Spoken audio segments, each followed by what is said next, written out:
Question. The position time graph in figure 13 represents the motion of a race car moving along a straight road. A. Determine the average velocity for the entire trip. B. Determine the average velocity for the last 10 seconds of the motion. Why are the two average velocities different?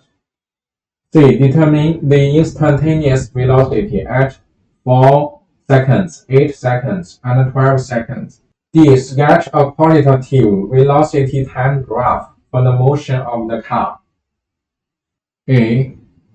The average velocity equals the displacement divided by the time interval for the displacement, and equals the displacement equals the final position minus the initial position, and the time interval equals the final time minus the initial time, equals, look at here, the final position is around 420 meters east, and the initial position is 0, so minus 0 meter, and the final time is 14 seconds, and minus the initial time is 0 second, and this equals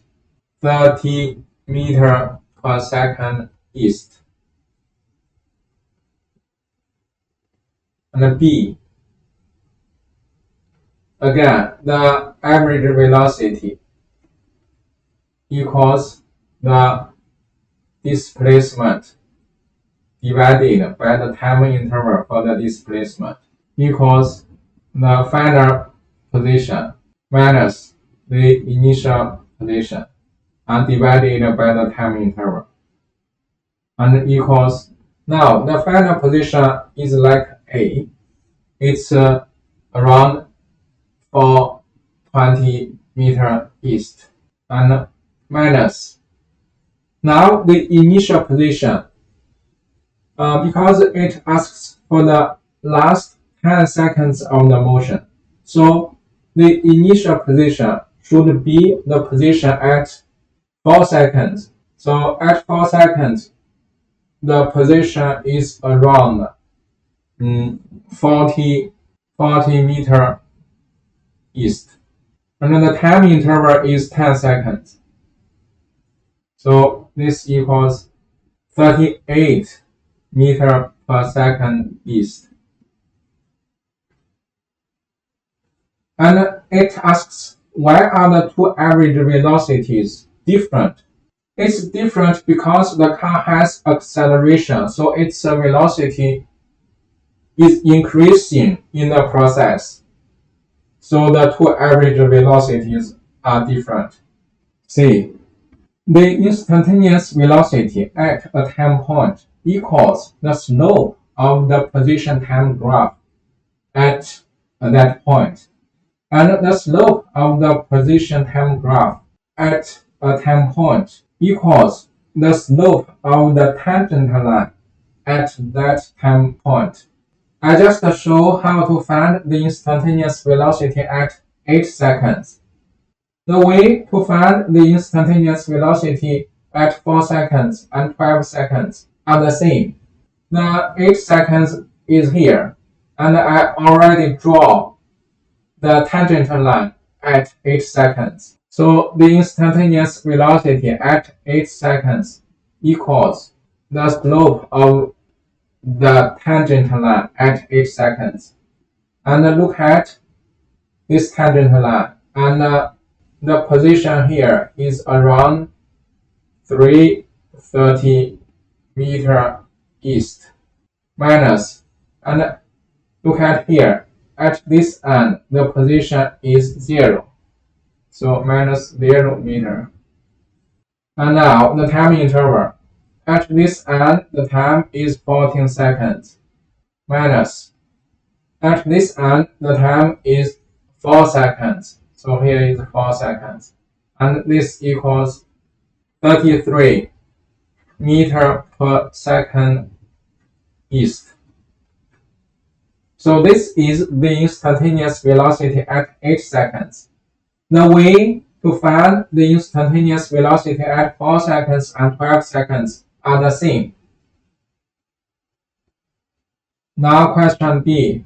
Sketch a qualitative velocity time graph for the motion of the car. The vertical axis represents the velocity. Its unit is meter per second east. And the horizontal axis represents the time. Its unit is seconds. And here is 2, 4, 6, 8, 10, 12, 14, 2, 4, 6, 8, 10, 12, 14. And for the velocity, here is 20, here is 40, here is 60.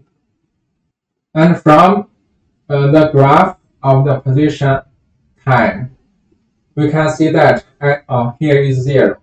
From the position time graph, we can see that at time 0, the slope of the graph is 0. So at time 0, the velocity is 0. It's here. And we have found at 8 seconds, the velocity is 33 meters per second east. So 33 is around here. I did not calculate the instantaneous velocity at 4 seconds and 12 seconds, but I assume at 4 seconds its velocity is here. And at 12 seconds its velocity is around here. First, just draw these points and then use a smooth line to connect these points to draw the velocity time graph.